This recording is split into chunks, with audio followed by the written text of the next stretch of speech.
If you're working out every single day, showing up consistently, pushing yourself in the gym, but the scale still isn't moving, or maybe it moved at first and now it's completely stuck, then this isn't just frustrating, it's confusing.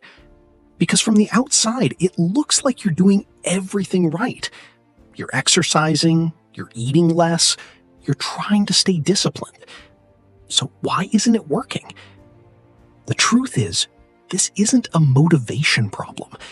It's a misunderstanding of how your body actually works. And once you understand this, everything starts to make sense. The advice everyone follows, but almost always fails. For years, we've been told the same simple formula. If you want to lose weight, just burn more calories than you consume.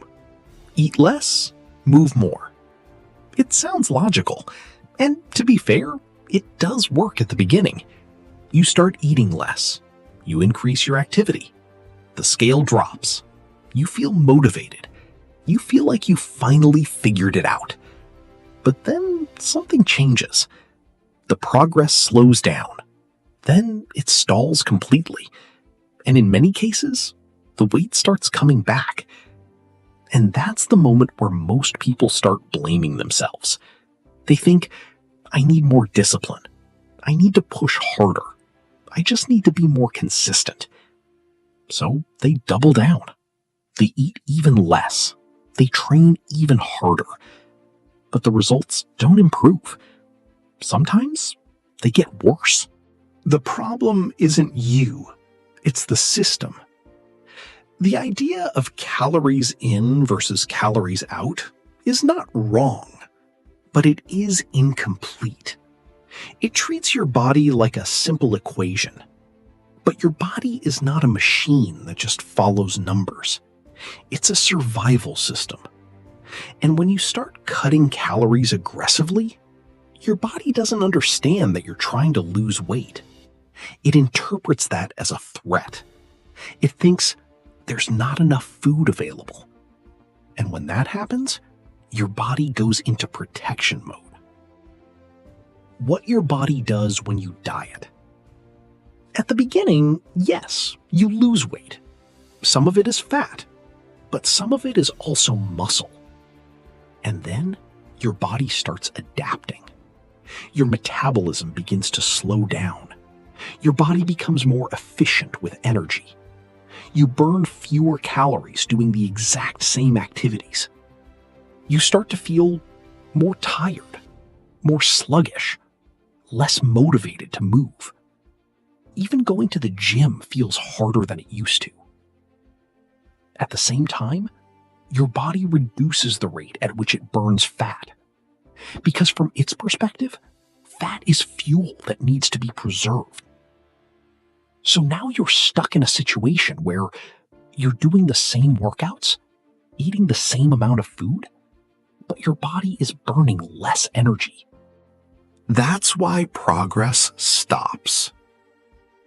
The hunger problem no one talks about. This is where things become even more difficult. As your body senses a lack of energy, your brain responds. It increases your hunger. Not just a little bit, significantly. You start thinking about food more often. Cravings become stronger. Food becomes harder to ignore. This is not a lack of willpower. This is your biology trying to keep you alive. Your brain is literally pushing you to eat. And over time, that pressure builds. The cycle that keeps repeating. At some point, most people can't sustain it anymore. They stop dieting. They relax their routine. And slowly, the weight comes back. Sometimes even more than before. And then what happens? They blame themselves. They think, I failed again. I need more discipline next time. So they start again. Stricter this time. more intense, more committed. But the same cycle repeats because the problem was never effort. The problem was the approach. The missing piece: hormones. If weight loss was only about calories, then everyone who ate less and exercised more would succeed. But that's not what we see. The real driver behind fat loss and weight gain is not just calories. It's hormones. Hormones are the signals that control how your body behaves. They regulate your metabolism, your hunger, your energy levels, and most importantly, fat storage. And when it comes to weight gain, one hormone plays a central role: insulin, the hormone that controls fat storage. Insulin is a hormone produced by your pancreas. Most people think of it as something that controls blood sugar. And that's true. But it also does something else that's just as important. It tells your body to store energy. Specifically, it promotes fat storage. When insulin levels are high, your body is in storage mode. It stores energy instead of burning it. When insulin levels are low, your body can access stored fat and use it for energy. So, in simple terms, high insulin, fat storage. Low insulin, fat burning. We see this in medical settings all the time. When doctors give insulin to patients, one of the most common side effects is weight gain. On the other hand, in conditions where insulin is very low, like type 1 diabetes, people lose weight rapidly. This clearly shows that insulin plays a major role in body weight regulation. Why you're not losing weight, even if you're working hard. Now, think about your current routine. You're exercising every day. You're eating less. But if your insulin levels remain high, your body is still being told to store fat. So even though you're putting in effort, your internal system is working against you. That's why it feels like nothing is happening. The shift that actually works. Instead of focusing only on calories, you need to pay attention to your hormonal environment. When your hormones are balanced, your body begins to work with you instead of against you. Lower insulin levels allow your body to access stored fat, use it as fuel, and maintain steady energy throughout the day. This shift removes constant struggle and makes fat loss more natural and sustainable. Once this system is in place, everything starts to feel easier and more consistent. What sustainable weight loss really looks like. Real long-term fat loss doesn't come from extremes. It's not built on constant restriction, daily exhaustion, or forcing yourself through struggle. Instead, it comes from creating the right internal environment where your body can function the way it's designed to.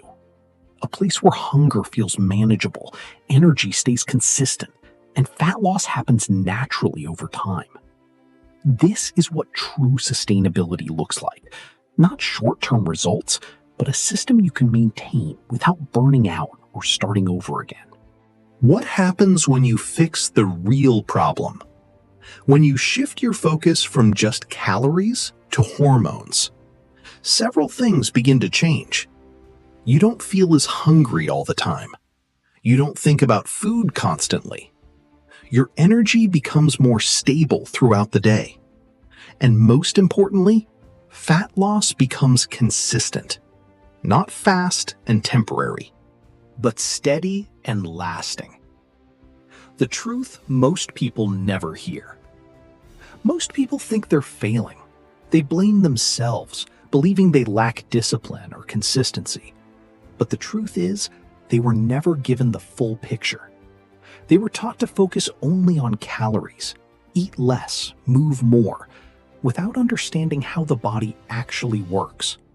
Without considering hormones, metabolism, and adaptation, that advice falls short. So it's not a personal failure. It's incomplete guidance that leads to frustration, confusion, and results that never last.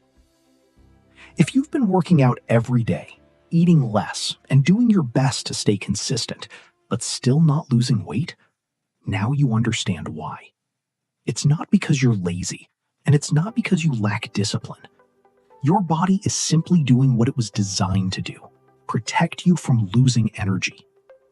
Once you understand how your body actually works, everything changes. You stop fighting it and you start working with it. That's when real, lasting progress finally begins. If this helped you, make sure to subscribe and stay tuned for more content like this.